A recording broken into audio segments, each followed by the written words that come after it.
आपका सवाल है डेट एक्सटेंड होगी या नहीं सर? किस चीज़ के डेट एक्सटेंशन की बात करना चाह रहे हैं? सिनॉप्सिस सबमिशन की?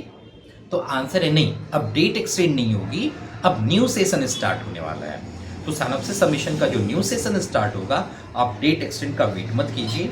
आप डायरेक्टली क्या कीजिए, अगर आपने सिनॉप्सिस सपोर्ट मुझसे लिया हुआ है तो आप उसको रेडी रखिए, या नहीं लिया है तो आप सपोर्ट ले सकते हैं। और जैसे ही डेट ओपन होता है तो आपको डायरेक्टली सिनॉप्सिस सबमिशन करना है साइन फॉर्मेलिटी कराने के बाद, ठीक है। अब पुराने जो सेशन है वो डेट क्लोज हो चुकी है, वो कंप्लीट हो चुका है, अब न्यू सेशन स्टार्ट होने को है। तो ये न्यू सेशन सबमिशन की मैं बात कर रहा हूँ, ठीक है ना।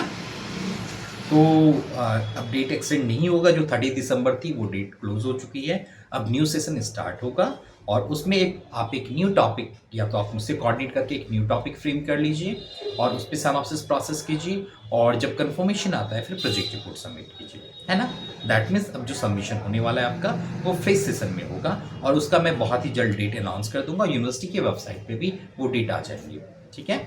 आप कनेक्टेड रहिए, सारी इन्फॉर्मेशन मैं आपको अपडेट करता चलूँगा, ठीक है।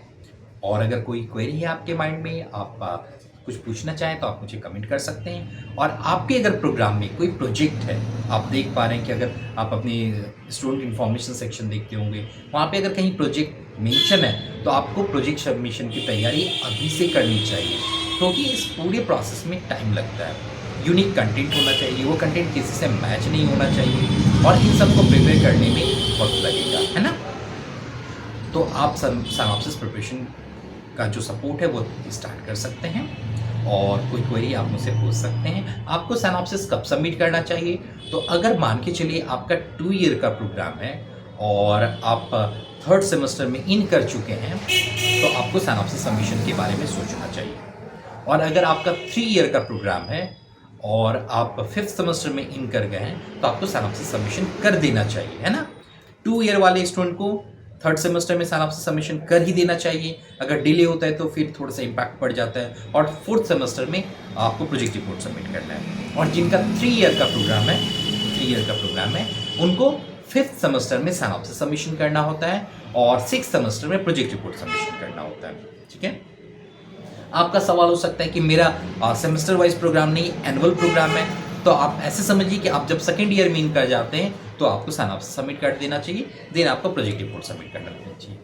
कुछ ऐसे भी प्रोग्राम है लाइक वो 1 ईयर के ही होते हैं, तो 1 ईयर के प्रोग्राम में आप जैसे ही एडमिशन लेते हैं उसके बाद आप इमीडिएट सिनॉप्सिस सबमिशन के बारे में सोचिए, प्लान कीजिए, डिस्कस कीजिए मुझसे। मेरा कॉन्टैक्ट नंबर मेंशन है, ऑलमोस्ट आप मुझसे पूछ भी सकते हैं, आई थिंक स्क्रीन पे विजिबल भी होगा। या फिर आपकी कोई क्वेरी है तो आप मुझे कमेंट में कर सकते हैं। पर सिनॉप्सिस और प्रोजेक्ट रिपोर्ट आपको अपनी सेशन या फाइनल सेमेस्टर के 6 मंथ्स पहले स्टार्ट कर देना चाहिए, तब जाके वो सबमिशन और टाइमली सारे वर्क कंप्लीट होते हैं आपके, ठीक है। आई होप आपकी क्वेरी सॉल्व हो गई होंगी। फिर भी अगर कोई क्वेरी है तो आप मुझसे पूछ सकते हैं, मैं आंसर दे दूँगा। All the best, happy learning.